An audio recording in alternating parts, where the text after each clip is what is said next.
Olá pessoal, muito bem-vindos e bem-vindas para mais uma aula sobre o evento de suplementação personalizada. Então vamos dar continuidade, né? Ontem falamos sobre a aula de suplementos relacionado, né, à potencialização dos suplementos com o emagrecimento. Hoje nós vamos falar referente ao que? Performance física, beleza? Performance física é um assunto que não é tão assim abrangente como o emagrecimento. Então, provavelmente, a aula de hoje vai ser muito mais curta do que a de ontem, tá certo? E ontem, para quem não assistiu, né, e está assistindo somente essa, tente dar uma visualizada na aula de ontem, assista, ela ficou um pouco grande, mas é porque também eu falei, além de emagrecimento, eu falei de muitas outras coisas, o envelhecimento natural, o envelhecimento saudável, os conceitos da medicina integrativa, falei sobre muitos assuntos importantes dentro da medicina, o tratamento precoce e tudo mais. Então, quem não assistiu a aula de ontem, assista, que está muito interessante, está muito legal também. Então, a de hoje vai falar com um foco mais em performance física. Hoje nós vamos falar sobre suplementos para potencializar esse efeito aqui, que muitas das pessoas que procuram os profissionais da saúde para poder ter melhores resultados, né? Ter melhores energia e muitas das vezes levar a uma melhora de hipertrofia muscular. Então, para isso, pessoal, nós vamos hoje aprender aqui os conceitos importantes relacionados. Vou falar sobre também suplementos, que são muito importantes, e muitos cuidados que devemos ter referente à suplementação também, relacionada à performance física. Tá certo? Então vamos lá, vamos dar continuidade a esse segundo dia do evento e vamos juntos para aprender muito mais. Então vamos lá. Hoje nós vamos falar sobre performance física. Isso aí está relacionado ao que, Pablo? O que está relacionado à performance física? A atividades físicas, né? Então, mas é musculação? Não, não é só musculação, tá? É todas as formas de atividade física. Você que gosta, por exemplo, de artes marciais, você que gosta de dança, de yoga, tá tudo embutido no mesmo. Natação, esportes como futebol, vôlei, basquete, todos esses são esportes. Então, uma suplementação, ela não serve só para academias, né? Musculação em si. Só que é muito difundido, geralmente, os suplementos nas academias. Tá? Então você vai ver muitas das vezes as pessoas que fazem academias utilizando mais suplementos do que, por exemplo, uma pessoa que faz vôlei, que faz futebol ou até atividades físicas como de artes marciais, né, dança. Você quase não vai ver suplementação nesses outros ambientes. Agora na academia, como já ficou até, tem muita gente que quer virar até atleta, né, ser fisiculturista e tudo, atingir hipertrofias, ganhar muita massa muscular, então isso aí acaba tendo que ter uma suplementação para potencializar esses efeitos. Então, geralmente, quem está em academia, né, fazendo atividades de academia, acaba se suplementando muito mais do que as outras pessoas que fazem outros tipos de esportes. Por isso que ela é mais difundida em meios de exercício físico relacionado a academias, né? Mas vamos lá que a gente vai fazer isso de uma forma geral, tá certo? Eu vou falar, mas de uma forma mais geral, mas também sempre vai estar voltado a esse conceito. Isso aqui que eu coloquei, restritos, é o quê? É porque hoje em dia nós estamos muito restritos, né? A gente trabalha e muitas das vezes trabalha sentado e também fica em casa e muitas das vezes sentado. Ou seja, você quase não faz atividades físicas. Então, o nosso corpo está se condicionando a isso. E por isso que a obesidade cada vez mais vem aumentando, né? Os índices de obesidade só vêm crescendo. Tanto que tem um estudo que em 2030 o Brasil vai ser o quinto país com maiores índices de obesidade. Então, por aí a gente tem que ter já o cuidado preventivo para que o nosso país não chegue a isso, tá bom? Então vamos lá. Cada vez mais estamos restritos, então temos que fazer atividade física. Não podemos deixar de fazer atividade física, tá certo? Eu sei que tem muita gente que tem preguiça, não gosta de acordar cedo muitas das vezes para ir numa academia, ou não gosta de tirar um tempo livre de 1 hora às vezes para ir, por exemplo, numa dança, ou fazer alguma atividade aeróbica, nem que seja caminhadas e corridas, e não quer fazer. Mas isso aí vai, o quê? A longo prazo, vai levar a vários problemas de saúde, tá, pessoal? Então vocês estão brincando com a sua saúde. Você tem que fazer atividade física. Isso é importante, tá certo? E isso leva muito ao sedentarismo, cada vez mais comum na nossa sociedade. Todo mundo, as crianças hoje em dia, de novinho você já vê jogando videogames, no celular, e isso acaba elevando o índice de obesidade. Vai ser uma criança obesa no futuro e vai ser um adulto cheio de doenças crônicas, como diabetes, pressão alta, né? E várias outras doenças crônicas que podem e estão, né, relacionadas à obesidade. Então não vamos brincar com isso. Vamos deixar de ser sedentários e vamos deixar de ser restritos. Quando estiver, por exemplo, no trabalho, se seu trabalho for, por exemplo, no 5º andar, suba de escada, né? Tente evitar os elevadores, vá de escada em alguns momentos, que isso já estimula o seu corpo a fazer uma atividade física. Só em fazer isso, vai caminhando até o seu local de refeição, muitas das vezes é perto, às vezes 2 quarteirões, vai caminhando até lá e volta. Só essas duas caminhadas aí, tanto de ida quanto de volta, já ajuda bastante. Então vamos parar com isso, né? Existe também algumas recomendações. Recomendações referente ao que, Pablo? Recomendações referente a crianças e adolescentes. As recomendações para crianças e adolescentes é pelo menos fazer alguma coisa que mexa com o corpo deles, né? Não existe uma recomendação assim específica, como nós vamos ver aqui para o adulto e para o idoso, mas as crianças e adolescentes, eles têm que fazer alguma coisa que faça com que o corpo deles mexa, não que eles fiquem direto em casa, por exemplo, no videogame e no celular, ou mesmo assistindo TV. Então, vamos tentar evitar isso com as nossas crianças e adolescentes, que é para eles não crescerem doentes, né? Porque eles vão trazer problemas de saúde para vocês, pais, e aí isso aí leva a muitos problemas e acaba danificando a saúde dele, muitas das vezes desenvolvendo doenças crônicas no futuro. Então isso não é legal, tá bom? Então as recomendações é que eles pelo menos façam atividades 3 vezes na semana. Pelo menos isso. Os adultos já têm uma restrição assim, a atividades maior. Restrição no sentido de ser mais específico, né? A OMS, a Organização Mundial da Saúde, ela já recomenda algumas especificidades. Quais são? Uma delas é essas aqui, ó. 150 a 300 minutos em atividades físicas moderadas, de moderada intensidade, certo? Então, atividades físicas moderadas, você tem que fazer pelo menos 150 a 300 minutos de atividades. O que é isso? No decorrer de uma semana, tá? No decorrer de uma semana você tem que fazer isso. O que dá mais ou menos, se for fazer o cálculo em 5 dias, dá mais ou menos 30 minutos a 1 hora de atividade por dia, em 5 dias seguidos. É mais ou menos isso, tá? Se for fazer os cálculos.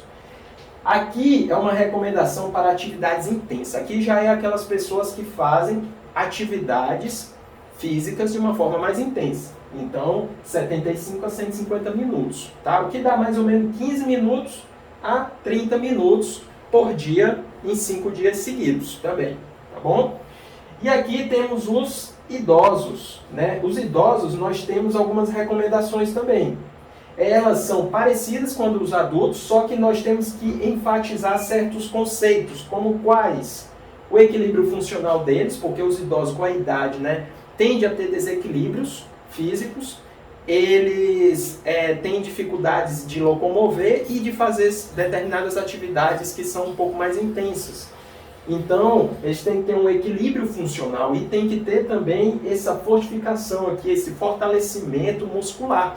Porque o idoso tem uma tendência à sarcopenia. O que é a sarcopenia? É a perda de tecido muscular.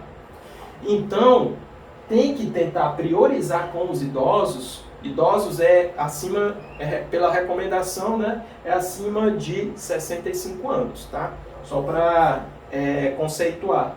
E aí tem que fortalecer, porque isso aqui a tendência é diminuir, e aí eles têm que fazer atividades do tipo anaeróbica até para produzir um pouco mais de músculo, para que eles tentem manter a massa muscular deles.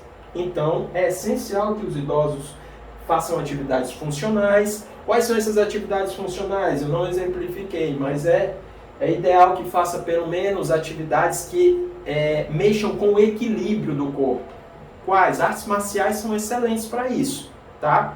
Ah, mas vai ter contato físico e tal? Não, pessoal. Quem já fez artes marciais sabe muito bem que não tem esse contato físico tão intenso assim. Depende muito da arte marcial e do instrutor que está ali, mas geralmente não é assim. E tem, por exemplo, tem o judô, tem o jiu-jitsu, tem o yoga, né, que não é meio que uma arte marcial, mas é uma atividade física relaxante que está relacionada ao equilíbrio corporal.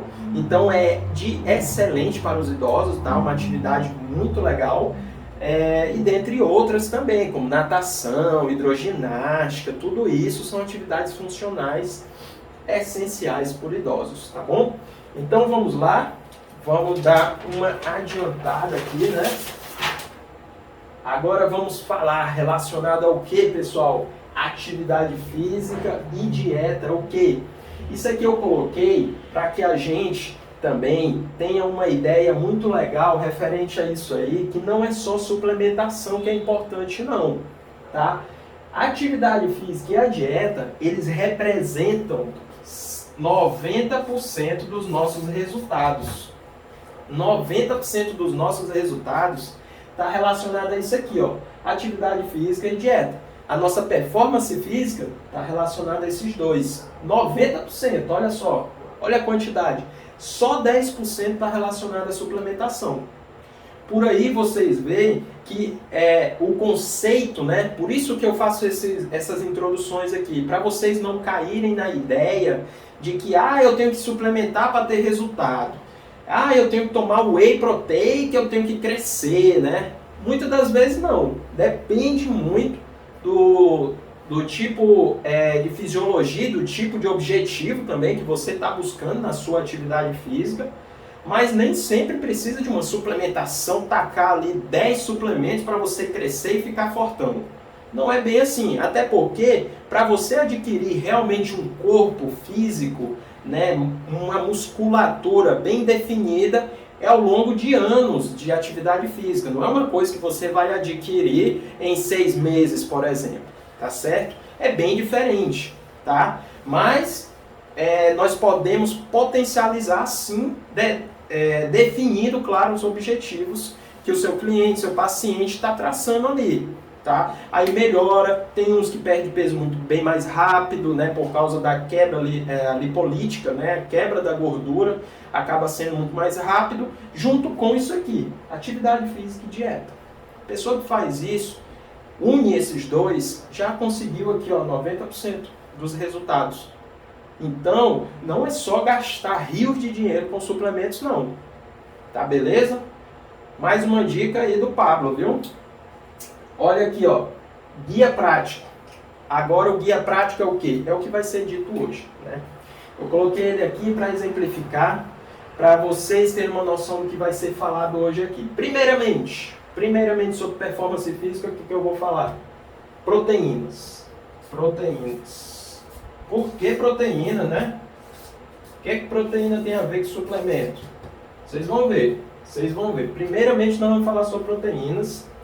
Vamos falar sobre proteínas, as completas, que existem nas nossas alimentações, e as proteínas que também são utilizadas como suplementos, né?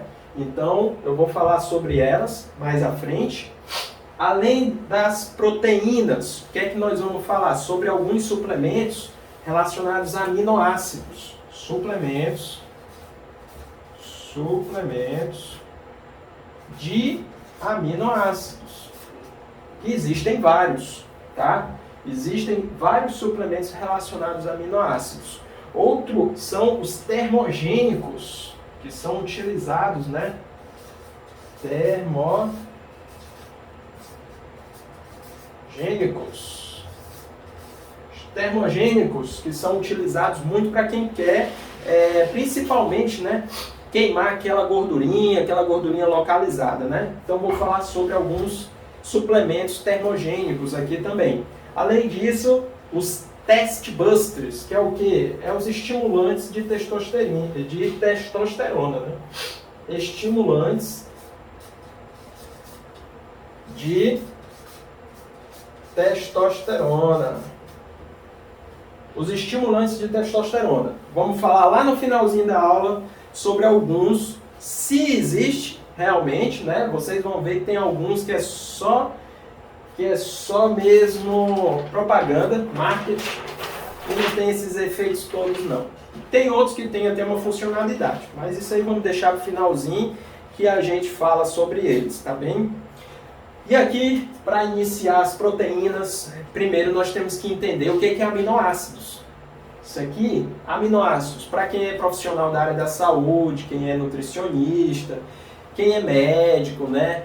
Quem já atua, e outros profissionais também, quem já atua sabe muito bem, quem é estudante também vai conhecer esse termo, aminoácido, e quem já viu no ensino médio aí também, né? Já viu lá no ensino médio o que é aminoácido, né?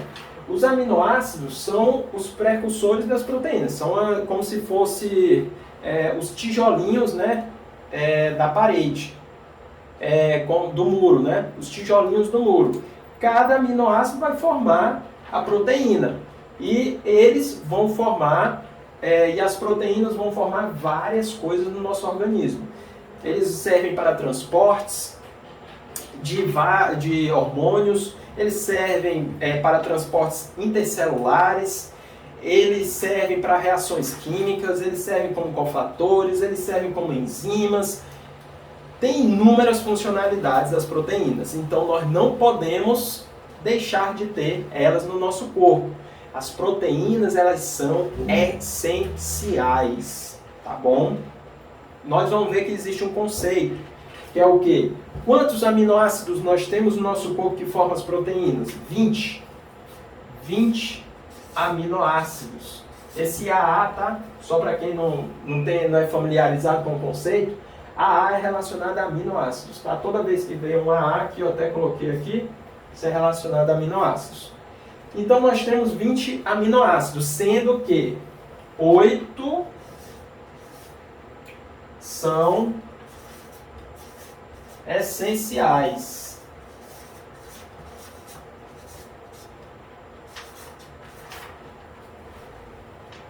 Isso aqui também é um pouco debatido, porque na verdade tem cantos que fala de 10 aminoácidos essenciais.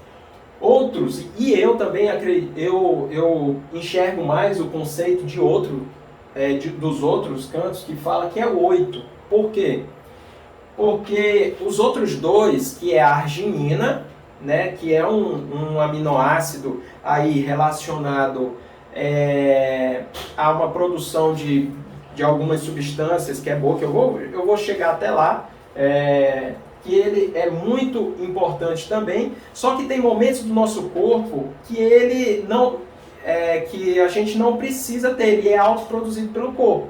Então, em algumas situações de estresse, a arginina, ela é produzida pelo nosso corpo. Então, eu não coloco ela como essencial, não. Assim como tem outros autores, né, também de livros, que eles não colocam a arginina como essencial. Tem a histidina também, que ela é essencial, principalmente para as crianças, e depois ela não fica mais essencial. Então, é aquela coisa, como eles ficam meio termo, eu não considero como puramente essencial. Puramente essencial são 8, tá? E existem, agora entendendo o que são aminoácidos, como eu já falei, agora nós podemos ir para os tipos de proteínas, tá? Só para vocês terem uma noção, existem inúmeros tipos de proteínas. Aqui eu exemplifiquei alguns. Quais são? Proteína do soro do leite, né? Quais são essas, né? Muito conhecidas. Agora vocês vão ver que essas aqui são bem conhecidas. Quais são? É o whey protein.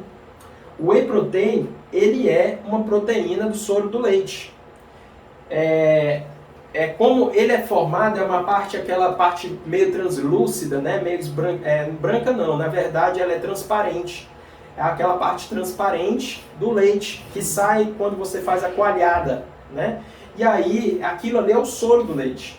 E lá é feito o whey protein, que é aquele whey que muita gente que pratica atividade física utiliza, como um pozinho, mistura na água, né?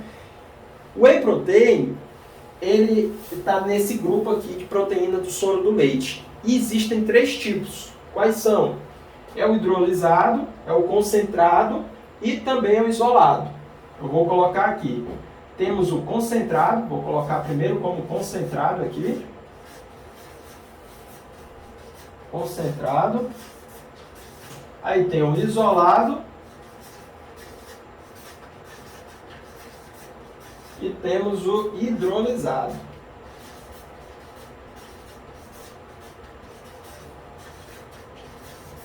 Pronto. Esses são os 3 que existem da proteína do soro do leite. Concentrado, isolado e hidrolisado. Qual a diferença, basicamente? Né? Eu não vou me ater muito a falar de cada um, não. Mas o que é basicamente a diferença? O concentrado, ele tem cerca de 80% da composição relacionado à proteína. Só que ele tem um pouco mais de carboidratos e tem também a lactose, um pouco mais de concentração. Não é muita não, mas tem também. Então para quem tem intolerância já fica um pouco difícil utilizar o concentrado. Esse aqui, o isolado, ele já tem mais proteínas. Ele tem na composição, cerca de 90% da constituição é de proteínas. E aí ele tem quase nada de lactose. Então, para quem tem intolerância à lactose, ele é recomendado, né? E o hidrolisado, ele já é aquele que é como se fosse pré-digerido. É uma proteína pré-digerida. Ela é muito mais fácil de absorção, ela tem uma biodisponibilidade melhor. Então, para quem tem problemas relacionados à digestibilidade de proteínas, o hidrolisado é muito melhor, tá? Agora, com relação a custos, né? Hidrolisado é o que tem mais alto custo. O isolado é intermediário e o concentrado é o que é o mais barato, por assim dizer, tá certo? Custo-benefício fica entre concentrado e isolado, tá? Custo-benefício. Mas aí vai depender muito do tipo de paciente, se é um paciente que tem intolerância à lactose, se é um paciente que ele tem algum problema relacionado a problemas renais também, ou se ele tem muitas comorbidades, tem que relacionar isso muito ao tipo de paciente, tá? Por isso que a gente aqui está estudando a suplementação personalizada. A gente tem que avaliar, é por isso que eu enfatizo muito essa questão de você ver clinicamente o seu paciente, seu cliente, e verificar o que ele tem de comorbidades, verificar o que ele tem de alergias, como é a genética dele, tá? Nós sabemos que tem os 3 tipos, os 3 biotipos corporais, né? Ectomorfo, mesomorfo, endomorfo, sendo que o ectomorfo é aquele paciente, aquele cliente seu que é bem magrinho e que ele tem uma facilidade extrema de emagrecer. Ele tem uma dificuldade também muito grande de ganhar massa muscular, tá? O mesomorfo não, é aquele paciente que ele é muito mais fácil ganhar massa muscular, e o endomorfo é aquele paciente que tem uma extrema dificuldade de ganhar massa muscular e tem muito mais facilidade de engordar, tá? E geralmente aquele paciente grande, né? Paciente alto, grande, e esse aí é o endomorfo. O mesomorfo é o mediano e o ectomorfo é geralmente o magrinho, aquele paciente mais magro, né? De um biotipo mais magro. Então você sempre tem que relacionar esses pacientes. Não que isso aí que eu acabei de falar, esses biotipos são genéticos. Só que hoje nós já sabemos que existe a epigenética. Então, o paciente ou cliente, mesmo que ele tenha essa genética predisposta para algum desses tipos, aí nós temos que trabalhar o meio ambiente. Nós podemos fazer com que um endomorfo, que tem facilidades para engordar, trabalhar com que ele vire mesomorfo, entendeu? Então, dá para ser feito isso com a epigenética. Nós vamos trazer isso para a vida dele. Não é porque ele tem uma família que é de obesos e de costumes errados alimentícios que ele vai ter que seguir isso para a vida toda, tá bom? Então, por isso que pode ser modificado. Não é porque sua família, por exemplo, está cheia de diabéticos e você vai ser um diabético também no futuro. Só se você quiser, tá certo? Tem como mudar isso. Mas aí você vai ter que ter uma força de vontade e também entender os conceitos alimentícios e ressignificar a sua vida. Mudar ela para que você não venha desenvolver essa doença. Então, aqui temos o exemplo de proteínas do soro do leite. E nós temos também uma proteína chamada isolada do leite, que é muito confundida com essa primeira aqui, que é o whey, né? Então nós temos muita gente confunde, muita boa gente inclusive confunde essa isolada do leite. A isolada do leite, ela em vez de ter só a soro do leite, não, ela tem a caseína, em 80% dela, caseína,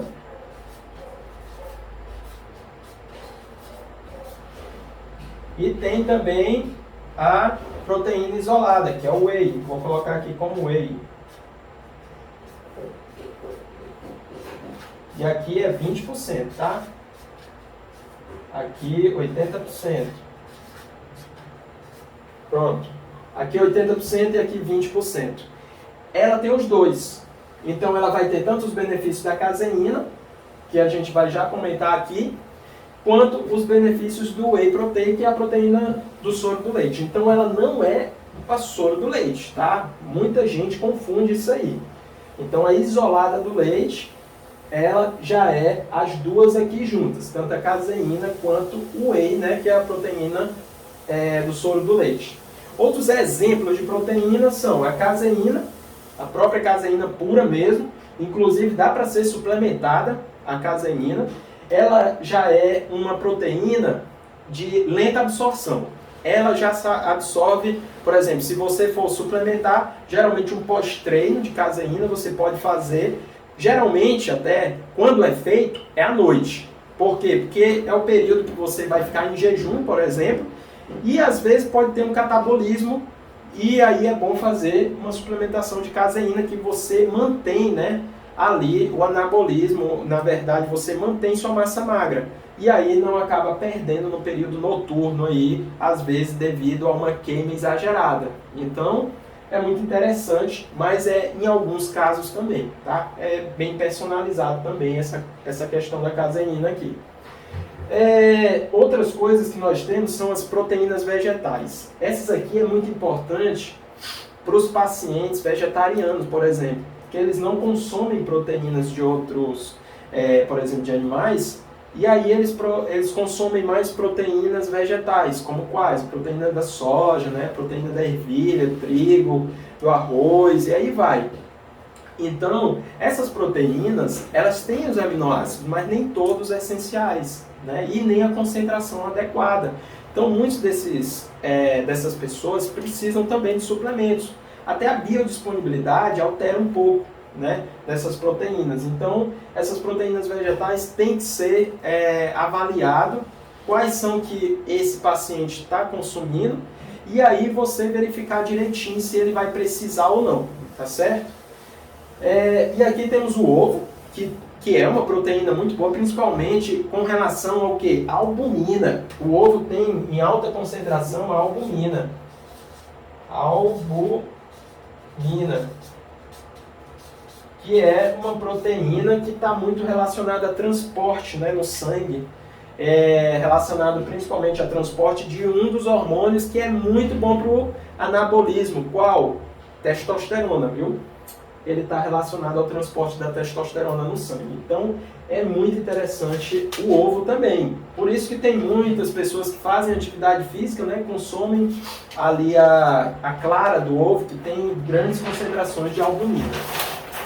Só que isso aí é um conceito também que nós temos que ter cuidado. Por quê? Porque o ovo, a gema também tem proteína. E ela tem substâncias, micronutrientes importantíssimos na gema. Então você não pode deixar de consumir a gema não. Você que só consome a clara do ovo porque quer só a proteína e tem medo do colesterol, né, e tudo mais, não, pare com isso, tá? Porque na gema nós temos os micronutrientes, como vitamina D, E, K, A, e todos eles estão lá e são necessários para a nossa fisiologia e para ter respostas melhores no nosso corpo. Então não deixe de consumir também a gema, é importante. E o colesterol dela não é ruim, tá? É um colesterol bom que tem ali, assim como do abacate também. Aqui eu deixei para vocês terem uma noção do que é recomendado e quanto que é recomendado para ser ingesta, né? Para a ingestão de proteína. Então isso aqui é um índice, né? É a ingestão diária recomendada. A ingestão, esse IDR aqui, quer dizer que é a ingestão diária recomendada de proteínas. Quanto de proteína nós temos que consumir num dia? A recomendação é essa aqui. 0,8 gramas por quilo, né? Isso aqui é muito interessante até os profissionais da área da saúde saber, né? Principalmente os nutricionistas que fazem dietas, né, para os seus clientes, sempre ter essa recomendação aqui na cabeça. Só que sempre tem que personalizar. O que é? O cara lá, ou a mulher, é fisiculturista, é uma atleta de endurance. Endurance é aqueles atletas que fazem muita atividade aeróbica, corridas, né, maratonas, então gasta muita energia. É um atleta desse tipo? É um atleta de hipertrofia, ele quer hipertrofia, ele quer aumentar a massa magra? Tem que ver o objetivo, para você trabalhar direitinho nessa concentração de proteína que você vai dar, tá certo? Porque se ele é fisiculturista, pode ser aumentado, tá? Existem estudos científicos que já mostram que tem fisiculturista que usa uma dose maior disso aqui. Então, isso aqui fica mais para os profissionais, mas pode ser alterado. Mas a recomendação é essa aqui. A recomendação é de 0,8 gramas por quilo, tá certo? O que dá mais ou menos aí em torno de 65 gramas ao dia, tá? Pode ser aumentado, claro, como eu falei, depende, se você quer hipertrofia, a concentração é bem maior, mas isso aí fica mais a critério de profissionais que vão lhe acompanhar direitinho, tá? Tem que ver insuficiência, se não tem insuficiência renal, né?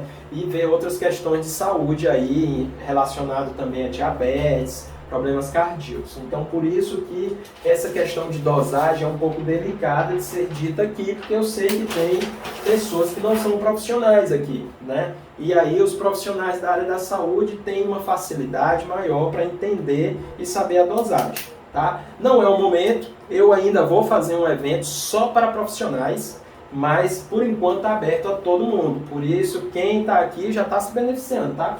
Tendo conhecimentos aí relacionados até à área profissional mesmo, tá bom?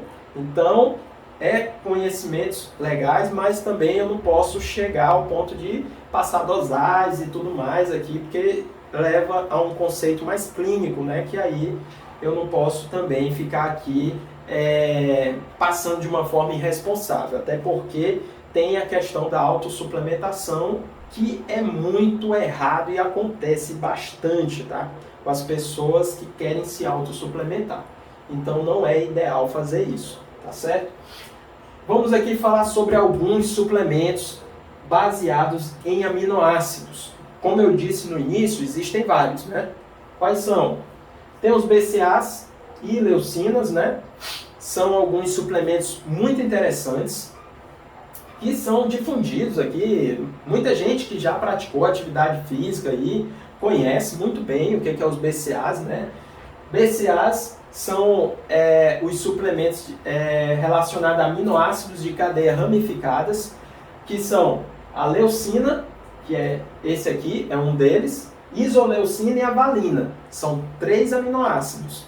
Esses 3 aminoácidos são aminoácidos essenciais, ou seja, o nosso corpo não produz, né?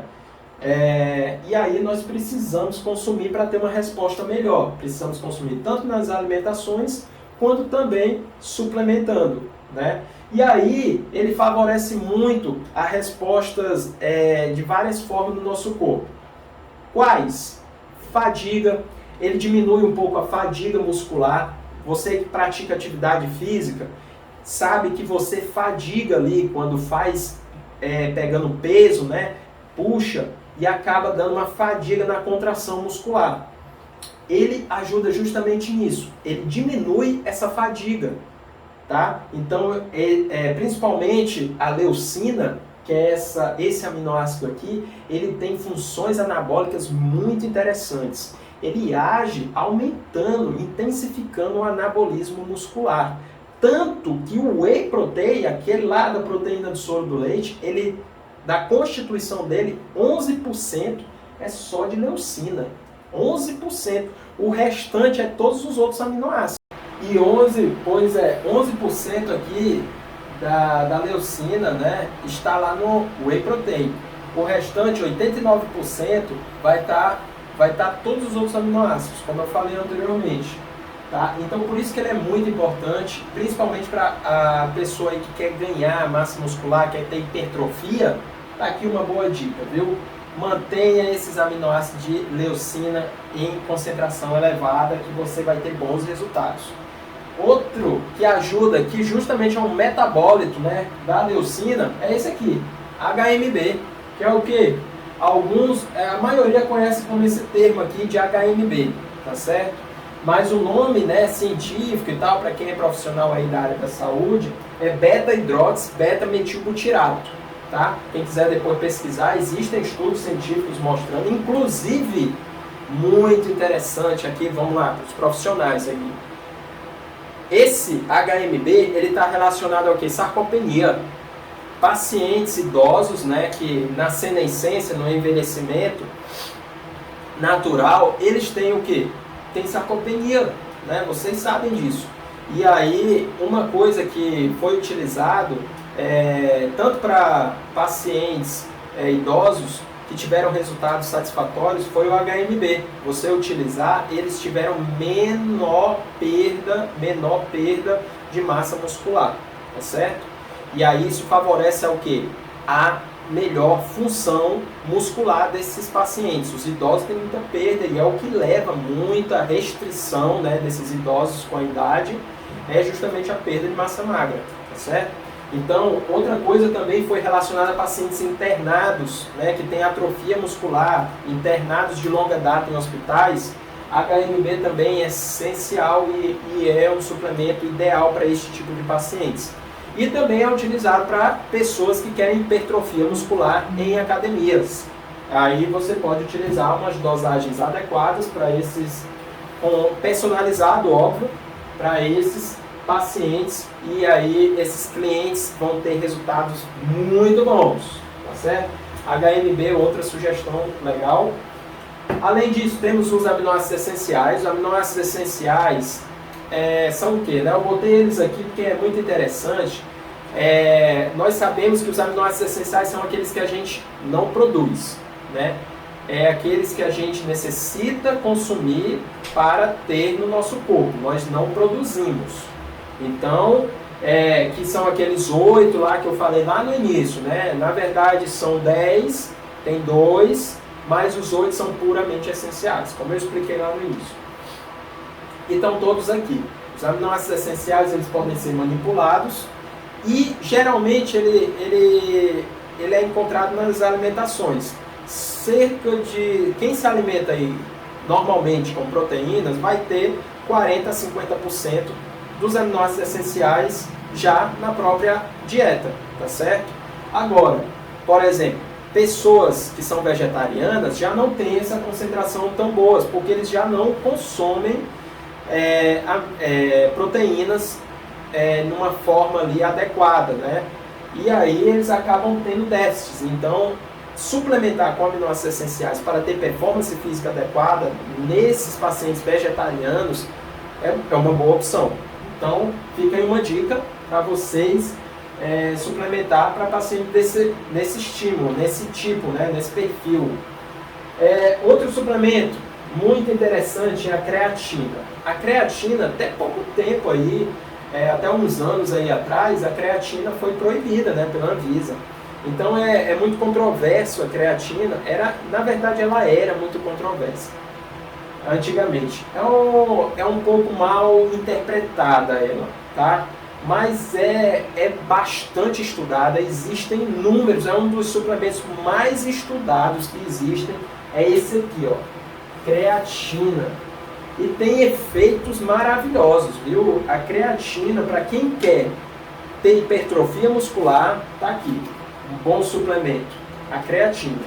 Você pode utilizar, tem importantes ações no nosso corpo. Você vê o auxílio de ganho de massa muscular, ele auxilia no ganho de massa muscular, melhora a recuperação também muscular. Geralmente após o treino você tem uma recuperação melhor das fibras musculares ali que foram danificadas. Ele, além disso, tem um auxílio no ganho de força muscular e também tem até estudos mostrando melhora de cognição com o uso de creatina. Ele é muito bem estudado, a maioria dos profissionais utilizam com seus clientes porque ele tem muita eficácia. É um suplemento de extrema eficácia. Então você pode utilizar uma coisa assim que até fica aqui a dica, né? Uma dica que você vai encontrar, que eu vou te passar agora, é o quê? Quando você vai utilizar creatina com cafeína, toma um pouquinho de cuidado, porque os estudos já mostraram que altas doses de cafeína junto com creatina inibe o efeito da creatina. Então, se você utiliza a creatina como pré-treino ali para sua atividade física, em altas doses, tá? Porque tem gente que utiliza altas doses de cafeína, que eu não recomendo, tá? Mas tem gente que utiliza e ainda utiliza a creatina. Isso aí tem um efeito antagônico e acaba cortando o efeito da creatina e aí você perde toda a eficácia do produto, tá certo? E aí é seu dinheiro no lixo. Então, não faça isso. Utilize, os estudos pelo menos não mostraram com doses baixas de cafeína se teve esse efeito também de inibição. Mas doses baixas geralmente eu já vi na prática que não tem efeito de inibição, tá certo? Então, doses baixas de cafeína, legal. Doses altas, não é. Então, é uma dica aí que eu dou aqui para vocês. E outra, para quem é profissional aí, o ácido alfa-lipóico é um outro suplemento que vocês aí, profissionais, podem utilizar junto com a creatina, para ter uns efeitos. Ele é um coringa que você utiliza aí junto com a creatina para ter melhor biodisponibilidade, melhor absorção. Ajuda também a ter melhores efeitos com a creatina, tá bom? Vamos lá. Próximo aqui, glutamina. Glutamina, eu já até comentei, né? A glutamina, ela é um aminoácido também, está muito relacionado, é um suplemento, né, de aminoácido que está relacionado à melhora também com relação à massa magra. Porém, ela não tem tantos efeitos, tá? Por isso que a glutamina ela é utilizada de uma forma também mais personalizada para aqueles pacientes que têm problemas mais intestinais e estão precisando uma melhora de imunidade, aqueles pacientes que trabalham mais com endurance, né? Com aqueles exercícios que são exercícios que cansam mais, né? São tipo maratona, exercício de corridas, fazem muito exercícios aeróbicos. Então essas pessoas precisam de uma suplementação relacionada à glutamina que ajuda na imunidade, porque quando você tem um exercício aí, overtraining, né, que é o que? O estímulo exagerado do exercício, há uma queda tanto de testosterona quanto da sua imunidade. Então, você tem que ter essas suplementações associadas, você aí pode ter teu cliente, né, relacionado a isso, você passa glutamina, que ajuda bastante na imunidade, para que não caia, não fique doente, né, o seu atleta aí que você acompanha, e ele tenha também efeitos não muito grandes anabólicos, porque realmente ele não vai ter efeitos muito grandes com a glutamina, tá, anabólicos, mas ele vai ter efeitos interessantes relacionados tanto à composição intestinal dele ali, porque ele cerca de 75% dele é absorvido na parte intestinal, e ele fica ali, a funcionalidade dele maior é ali, e também no nosso sistema linfático relacionado à melhora dos leucócitos, né, da função dos leucócitos. Então ele melhora a nossa imunidade, tá bom? Então ele é importante mais nesse sentido. Além disso, a glutamina também é muito interessante para a produção de GH, que é o hormônio do crescimento. O hormônio do crescimento está relacionado à proteção de massa magra, né? E melhora também da queima de massa, da parte gordurosa, né?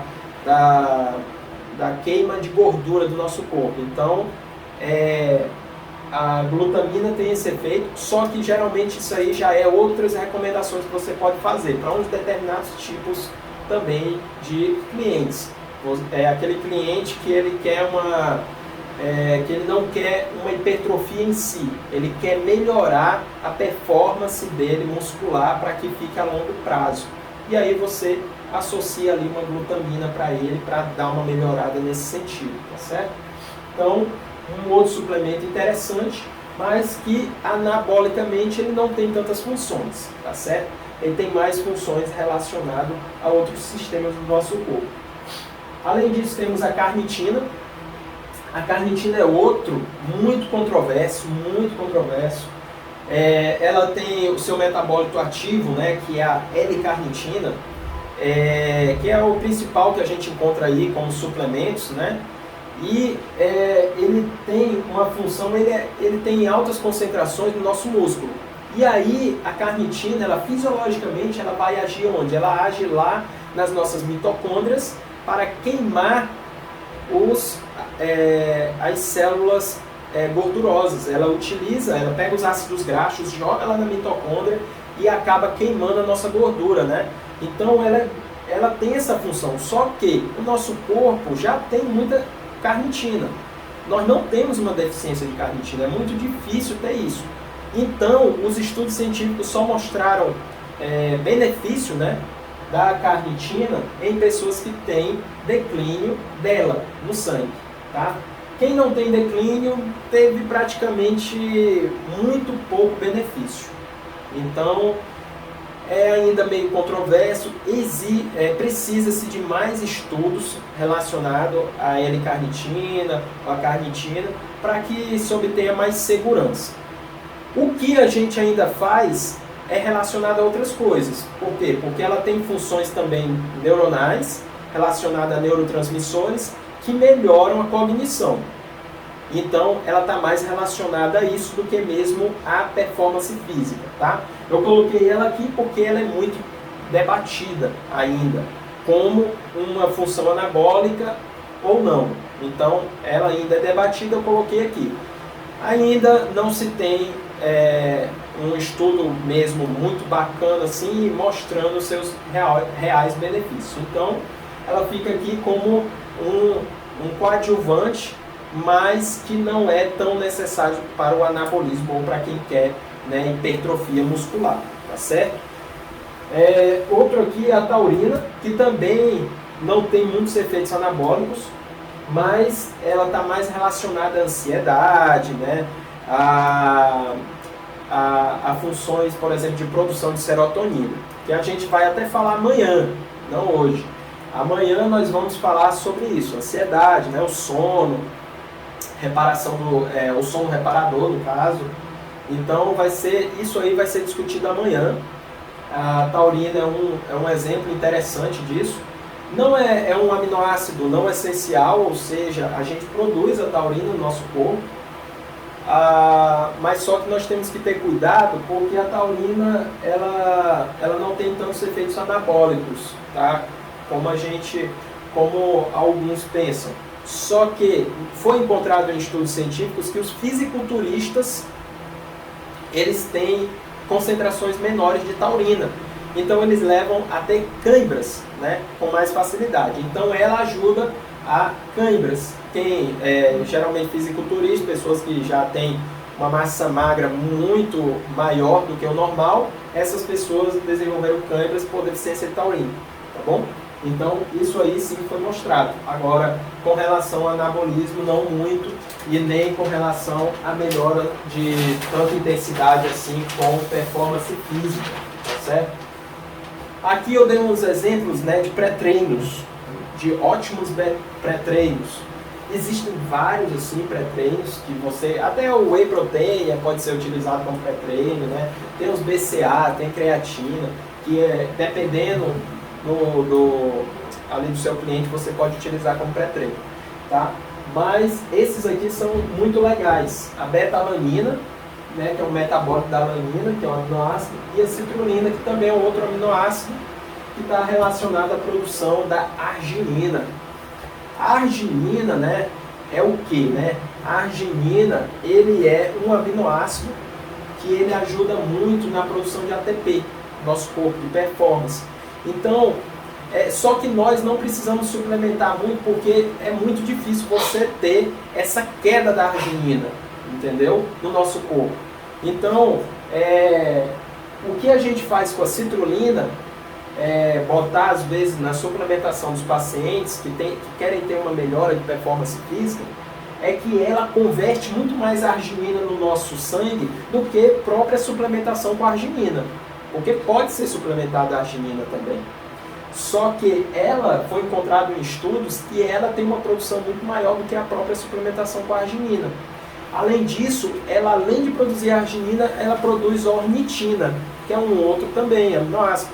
E aí, a ornitina, ela diminui a fadiga muscular e a arginina melhora ali a potencialidade, a performance muscular, o que ajuda bastante, principalmente se você utiliza como pré-treino para ter uma maior performance nos seus treinos, tanto de endurance, né, com treinos aeróbicos, quanto anaeróbicos, tá? Então tá aqui um excelente, que você pode colocar como pré-treino, e a beta-alanina também como excelente aí, colocado para pré-treino, mais relacionada à carnosina, né, porque ela está relacionada à produção da carnosina, que é um outro também, que a carnosina está relacionada ao pH do músculo.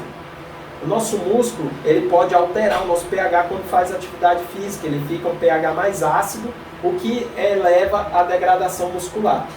Você utilizando a beta-alanina como pré-treino, ele vai diminuir essa oxidação do seu músculo, essa queima muscular. Então, ele favorece uma performance aumentada também, tá bom? Então, esses dois aí, excelentes como pré-treino, tá certo? Além dos termogênicos, né? Aí, os termogênicos eu comentei ontem, na aula de suplementação de emagrecimento, porque ajuda na queima de gordura, né? E aqui nós temos alguns exemplos, né? De termogênicos, né? Aqui nós temos, principalmente, como termogênico, temos o óleo de coco, aqui.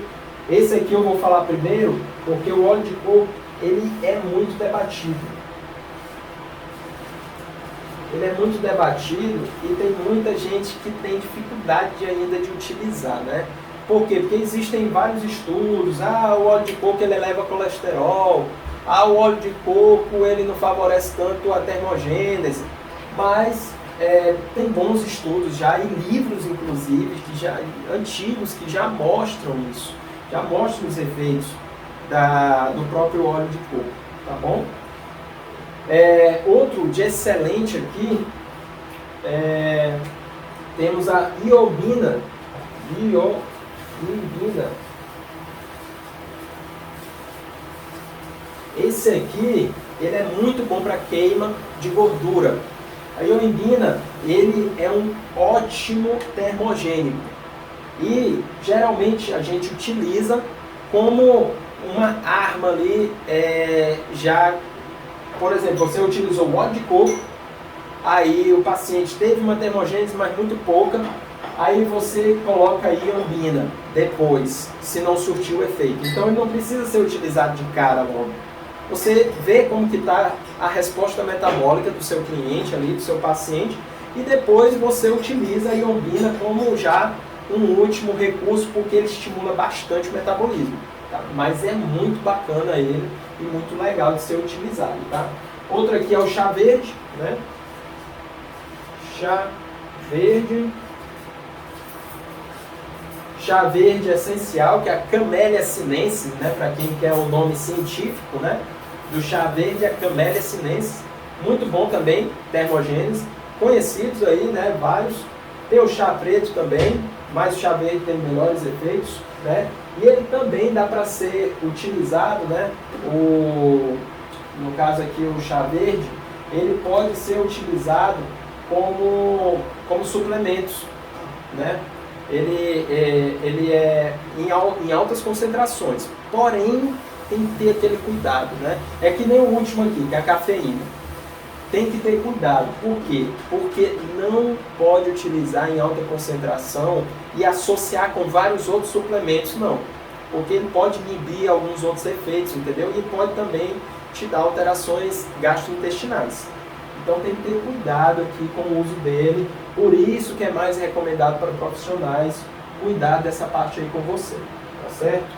E aqui por último temos a cafeína. Cafeína, muito utilizada pela maioria dos praticantes de atividade física com pré-treino para estimular, né, a queima de gordura. Cafeína e estimulante também para dar energia, aquele up. Só que muitas das vezes o pessoal exagera com a suplementação da cafeína e bota lá em cima a dosagem, né? Então tem que ter cuidado só com essas dosagens aí, que tem gente que exagera demais em termogênicos, tá bom? Então tá aqui exemplos de termogênicos importantes, tá?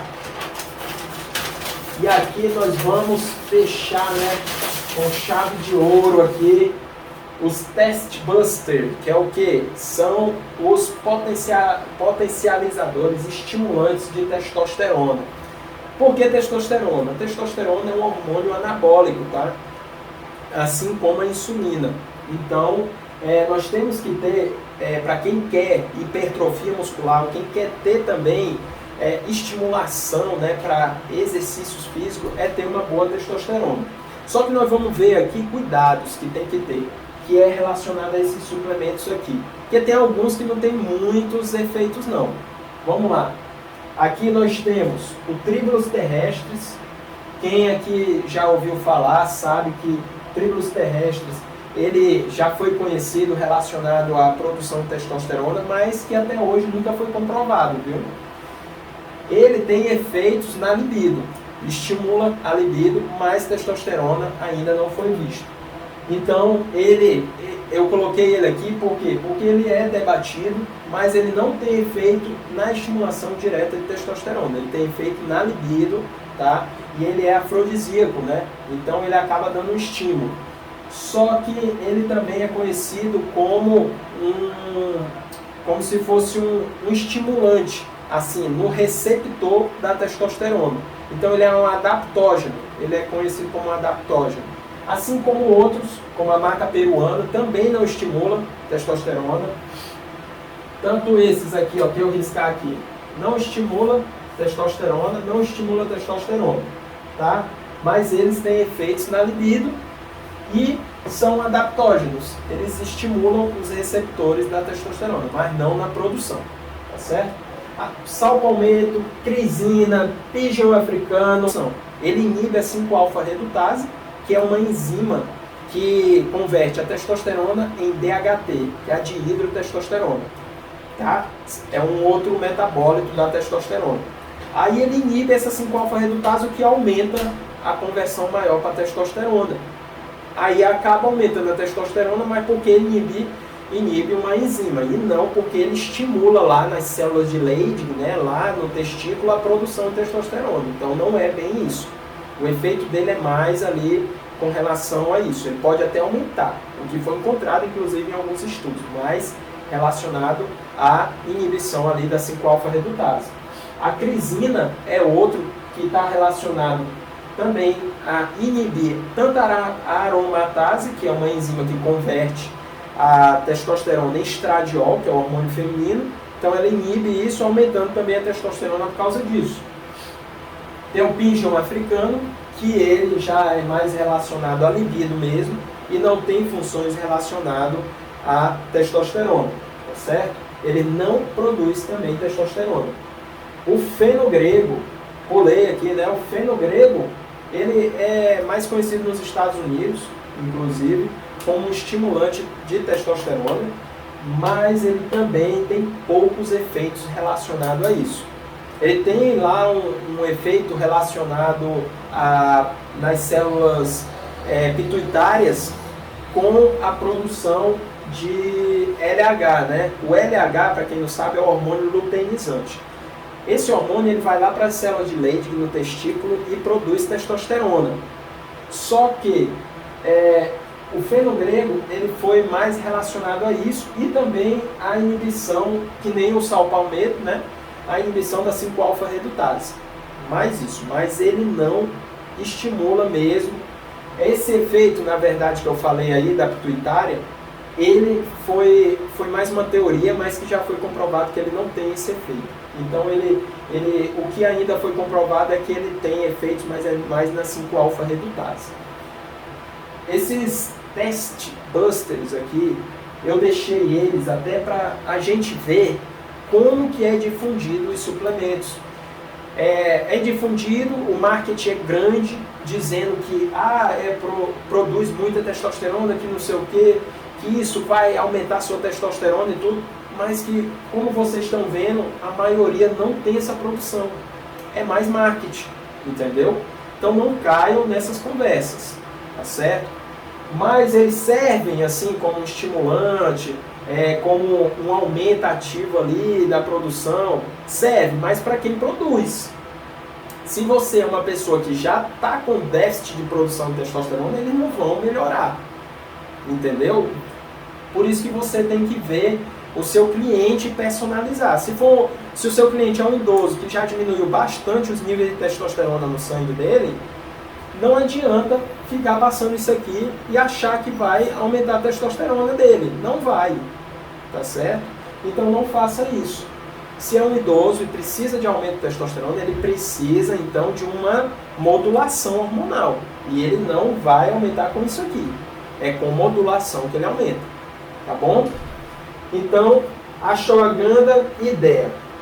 O ashwagandha, ele também foi conhecido também como um estimulante para aumento de testosterona, mas não tem esse efeito. Tem mais efeitos com ansiedade, até com depressão, relacionados a alterações de humor, mas não relacionado à produção de testosterona. Ele pode até auxiliar um pouco mais ali na vontade, na performance física, mais com relação à energia, mas não com relação à produção de testosterona. O DEA também, há muito tempo ficou muito debatido, porque o DEA ele é a dihidroepiandrostenediona, tem um nome gigante, né? Aí fica essa sigla DEA. O DEA já está mais relacionado à produção de vários hormônios esteroidais, tá? Existe uma relação dele, se você associa com outros suplementos. Ele pode aumentar a testosterona, mas não também pela produção.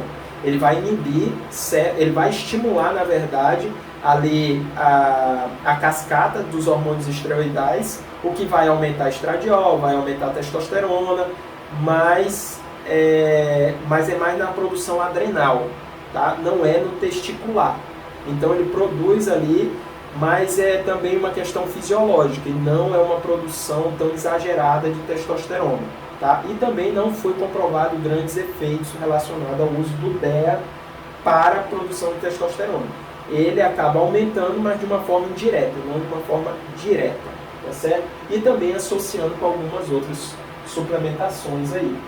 Então, aqui são os test busters, e esses aqui são alguns que são utilizados para performance, para melhorar, né, toda a questão da performance física. Então, pessoal, hoje nós ficamos por aqui, não tem mais, acabou, tá certo? E amanhã nós temos mais uma aula importantíssima, tá? A de amanhã nós vamos falar sobre suplementação relacionada à ansiedade, relacionada ao sono reparador, importantíssimo, tá certo? Então não percam a aula de amanhã, de extrema importância. Quem não assistiu a de ontem, relacionado a potencializar o emagrecimento, assista, tá? Lá tem muitos outros conceitos relacionados ao emagrecimento e a outras coisas da medicina que eu deixei lá bem claro. E é isso. Então amanhã nós nos encontramos aqui. Eu vou publicar para vocês e aí vocês assistam a aula de amanhã que vai estar muito boa. Até amanhã, pessoal. Tchau!